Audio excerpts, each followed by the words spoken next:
How are you doing tonight? Gotta get back over here to comments.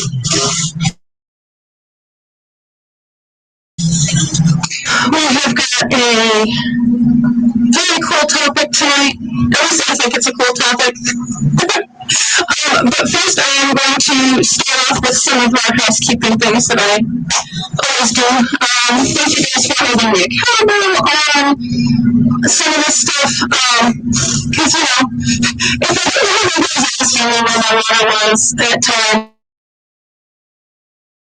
I do have what's left of my water right here.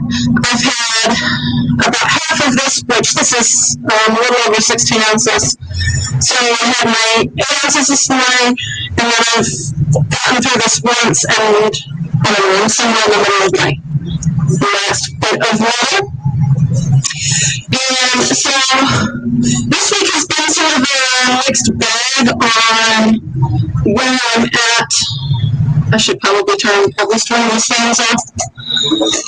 It's been sort of a mixed bag this week as far as water goes. I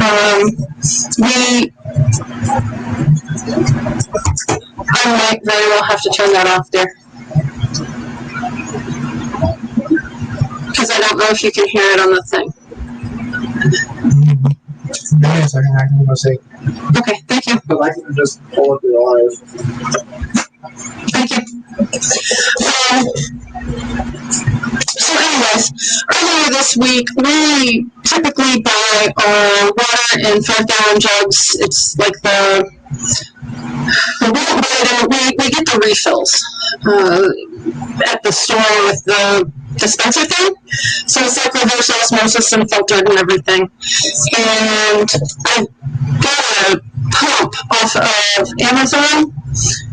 And the one I bought was like $8. We've been doing this for probably a year and a half to 2 years now, and for whatever reason, it died, and I charged it, and it still wouldn't start. So I did go ahead and get a new one of those, but it was Fisher.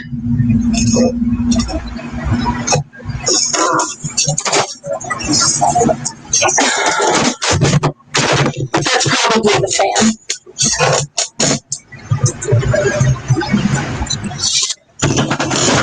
Is that better?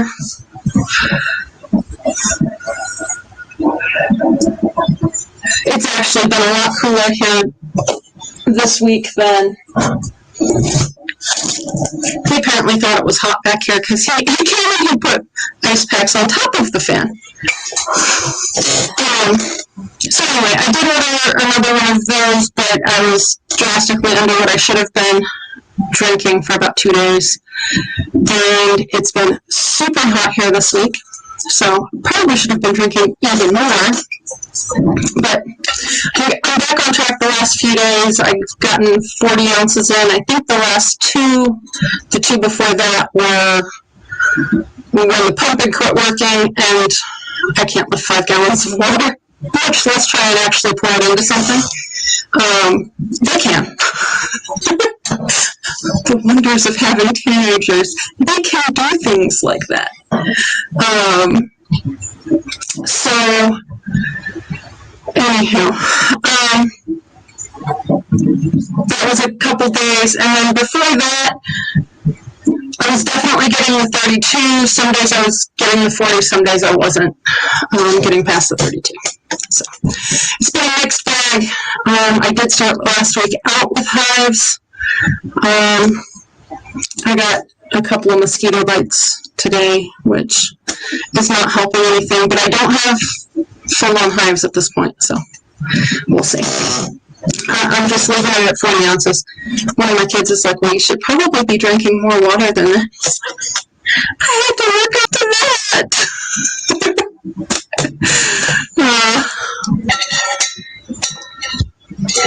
So far, does it sound better now?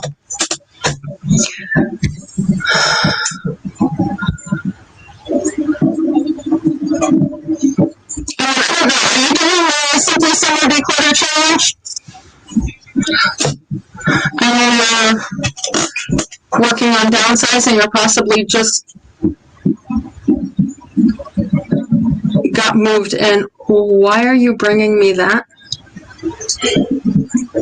Because computer mic sucks.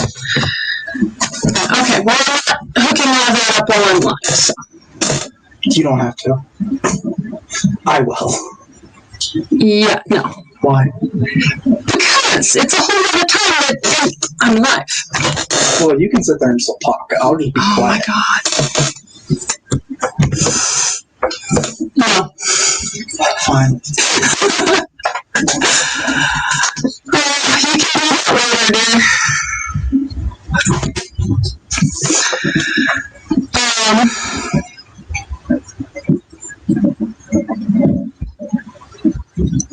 Alright, so he obviously doesn't like the quality of his sound. Doesn't sound too bad, sure.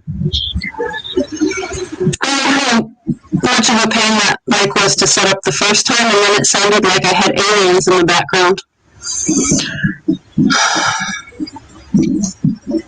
And I expect it probably wouldn't be too different than when I was sitting in the kitchen and had hooked it up the first time. Because, like, I'm sitting here and listening to my hot water heater, which would have the same pilot light problem that I figured out it was out there. Anyway, I don't know. Are you doing the Simply Summer Challenge? We finally hit 1 month.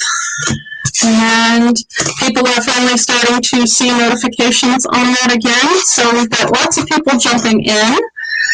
And that is always nice. I just got done with some of the gardening stuff here lately, and probably fitting. I am shooting the June garden tour tomorrow, and that will be out on Wednesday. So, alright, so just to jump in on today's topic a little bit, I was thinking about over the years, what are some stumbling points I've had, and like I know that in some ways I have been proactive in advocating for myself as far as I just get to the point I'm not going to take something that's going to make me sick. And I know some people struggle to say, that's really not a good idea for me. And sometimes I'm not going to speak up and say something. But, like, the first time I had a panic attack, for instance, I got taken to the ER at like 10 o'clock at night by ambulance. And by the time I'd gotten to the ER, they had given me oxygen. I was pretty well calmed down. And I get in the ER, they proceed to give me IV Xanax, which swelled my tongue up and clamped my jaw shut. And then it took them over a half an hour to get me Benadryl to fix that problem. And then when I was leaving the hospital, they gave me a prescription for Xanax. And the person that was taking me home at 2 o'clock in the morning was like, "Don't you want to stop at CVS and fill your prescription?" I'm like, no, are you taking me back to the hospital? And it was just one of those things. I had gotten to the point I was enough with it by the time they were giving me, or discussing it when they were giving me the Benadryl, actually, I think is what it was. That I had picked up the name and was able to realize that it was what they'd written a prescription for. But that's one of those things I've learned with doctors, unless they're like sitting there cocking their head going, "What's going on in this chart?" Because they see something like that, and I have to say, are you looking at this instance? Yeah. Because I realized it was like, that was a lawsuit waiting to happen. But like going into a doctor's office, I've learned to ask questions. They want to be in a position of authority, and that's really neither here nor there. Don't get me wrong. By all means, try to work with your doctor. Try to find doctors that will work with you and that are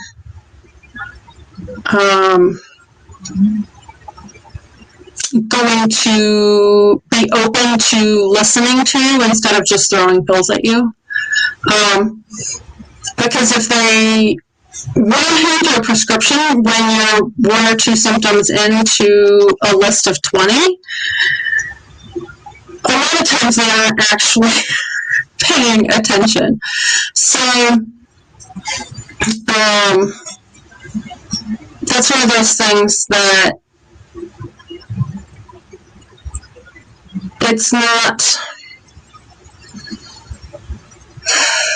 how do I say that?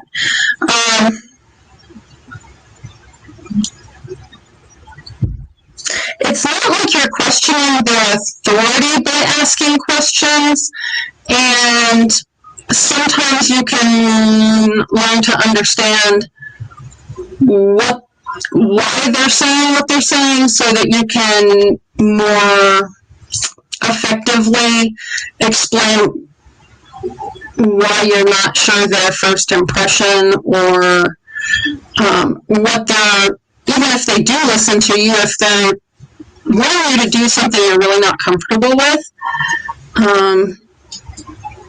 why,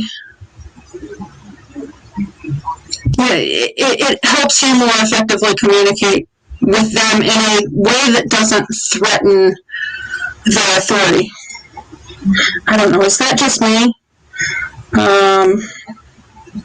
As far as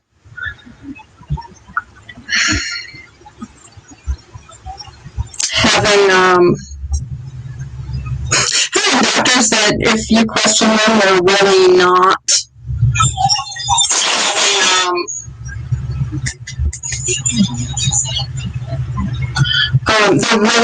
they don't want to, I can't throw that down there, that's my note.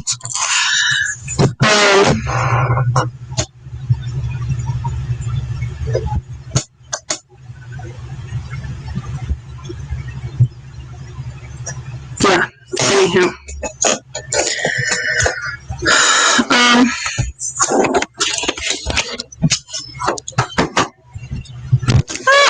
Sorry, guys.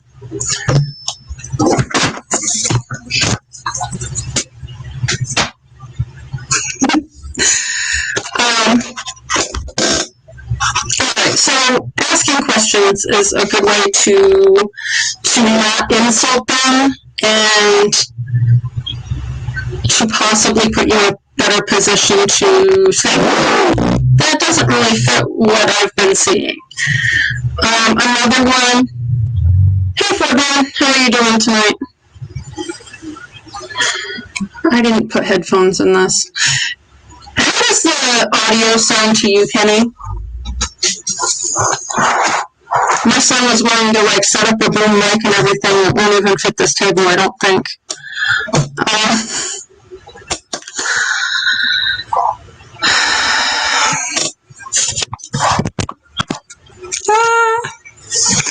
Get the light out of your eyes. So anyway, we're talking about ways to be proactive. And this table is squeaky tonight. So things like asking questions. Another one, hey Danny, how are you doing? 10-4 over. Yeah, I turned my fans off. So I got a little bit of heat brain going on. But I did make notes tonight. Feel free to put ideas you guys have for being proactive at doctor's appointments and stuff in chat. Some other ideas I've had are having printed copies of your research, especially.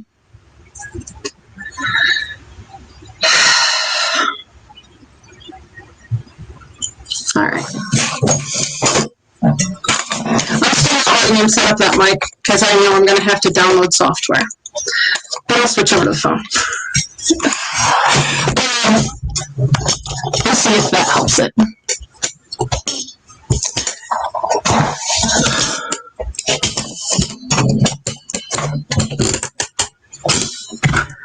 I don't know if I can stream from this one.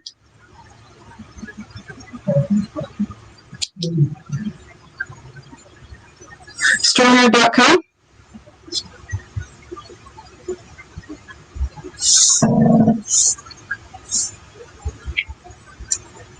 It thinks I'm talking about fingers.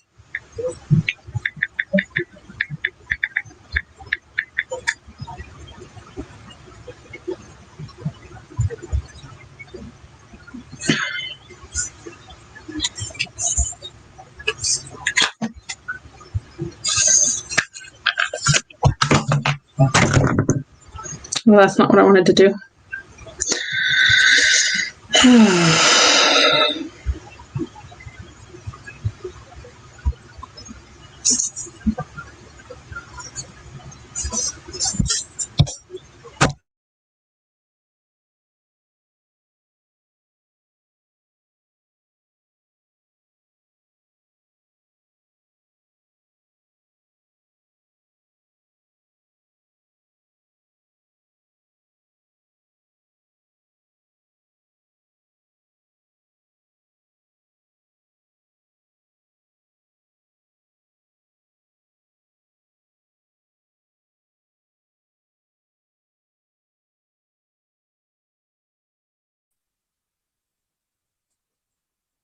There's two of, oh, I guess there's.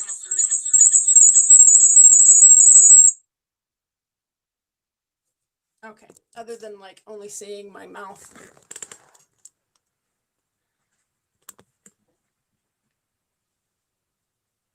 Okay, is the sound better now?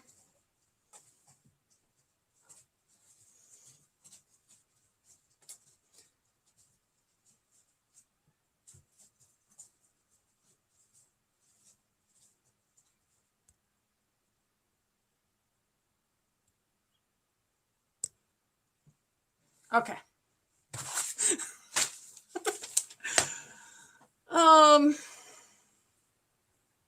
I really need to get a new computer. And it's really not in the budget right now. And I'm bouncing. Hopefully you guys don't get seasick easily.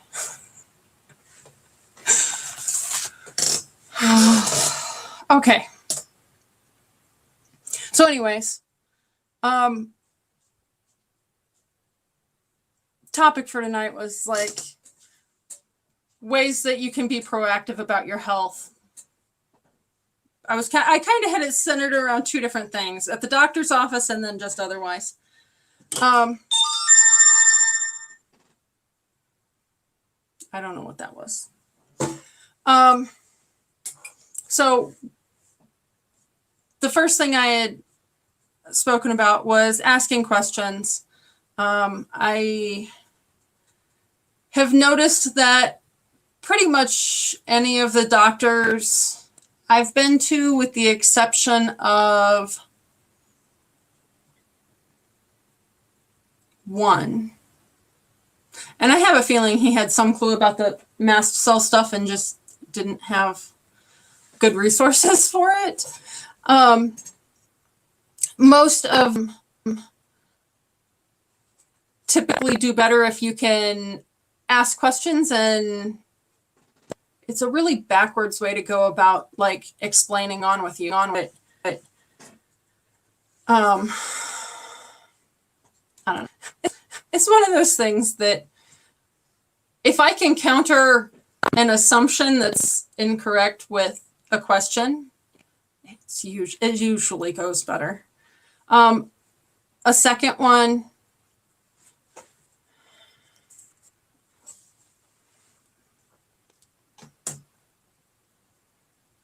was trying to get it to stop jiggling. And was to say that you need to think about it, kind of thinking if there's more than one option available for how to do something, thinking about it, and then if I can call in after I make a decision. At least in my opinion, I find that it's probably cost effective, because at that point, if they're already willing to hand you a prescription for something, say I need to think about it, and then you can go home, you can do your research and stuff before you've laid out a bunch of money for a prescription that you really don't think you should be taking. And I say that from my experience, where I am to the point, any sort of prescription medications or synthetic supplements cause problems for me. So, and that's fairly common with people with mast cell related issues. Being prepared with printed copies of your research, or done this personally. I know I've heard from some people that that is helpful. And the ones that are, I do find that it tends to be a situation where I have to educate them going on with me before they start to look at whatever it is they were supposed to be looking at. Just because most of them don't know what Ehlers-Danlos is, most of them don't know what histamine intolerance is, and stuff like that. As soon as you give them your laundry list of things that you might be taking to manage everything, none of it's in their database because they didn't prescribe any of it. It kind of seems to put them at this, like, I don't know. Anyway, so printed copies of your research so they can read. I've heard from other people that have done this that it's been a mixed bag. Some are open to it, some it goes straight in the trash can. Some it's gone in the trash can in front of you. I think at that point I would just switch doctors. Writing questions down, a lot of times, getting rushed through a doctor's appointment, having a list of things you wanted to ask about can be. And another one is knowing exactly which tests you want if you're asked for labs. I've had issues with this multiple occasions where they are willing to run one test, but test the test that I actually think is to get the information that I want. And at that point, if they're not going to run a test that's useful, what's the spending the money to run it? And then I guess that kind of leads me into where I'm at on being proactive about my health otherwise. So one thing I have done the last few years, actually go and get my own labs done. And to my understanding, pretty much anywhere in the US, there's at least a few per state. Some even mail order. But there are at least a few different places that you can actually get labs done without a doctor's order, because they have their own doctors that will write the order that you want. I go to a place called Any Lab Test Now. There's an 35 minutes for me. Hi. Are you talking to us? Sorry. Charlie decided to come in and help us tonight. So anyway,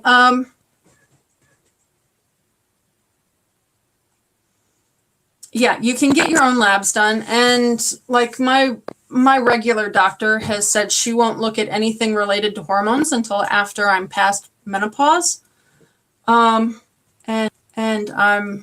I don't think even super close 2 years ago she said that. So I was probably around 35. I think when I was requesting that, she ordered $1,000 worth of heart testing, and then wouldn't do anything else to try and find a root cause on the vertigo and stuff. So I did wind up finding a place called Any Lab Test now, that has a local office and is able to get like all of grade number instead of just TSH, which is the only one she would ever run for me before. And the only like I've had rheumatologists and stuff that were willing to get stuff like that done, but that's why that was the only one they were on. I had even offered to pay cash at various times if she would order and she wouldn't do it. So researching symptoms has been a big one for me as well. Just because, and I realize that like the whole Dr. Google thing can be a bad idea at times, but just realize that you don't have, even if it doesn't mean it's always the worst thing on the internet. I have not seen any comments in probably 10 minutes now. Basically to my phone.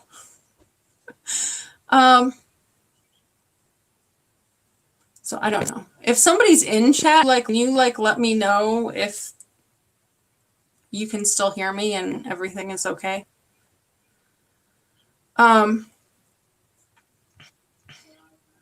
Another thing I had been thinking about, really not great at this, but writing down your reactions to things.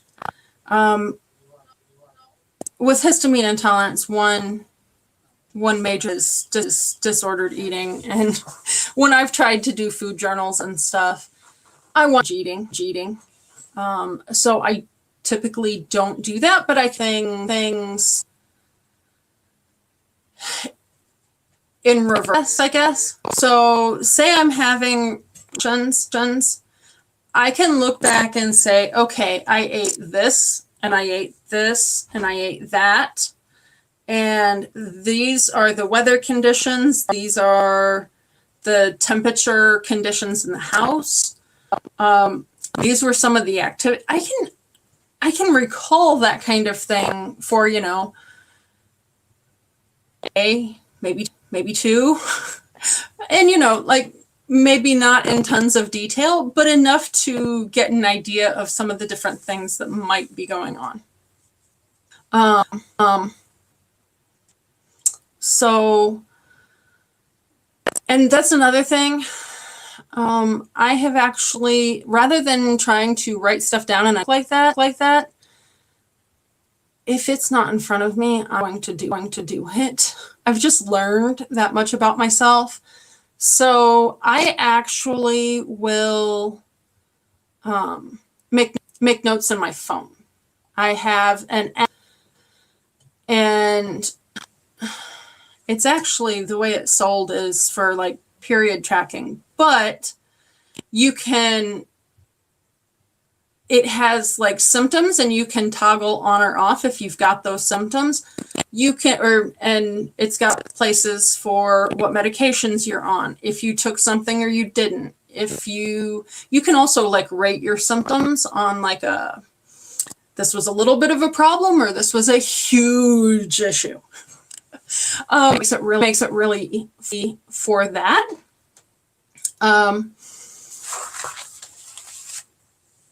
And it's one of those things that was in my phone, so I just started using it in other ways. And I probably use it more for tracking my cat's insulin and stuff, and my histamine symptoms than I do for anything else. So.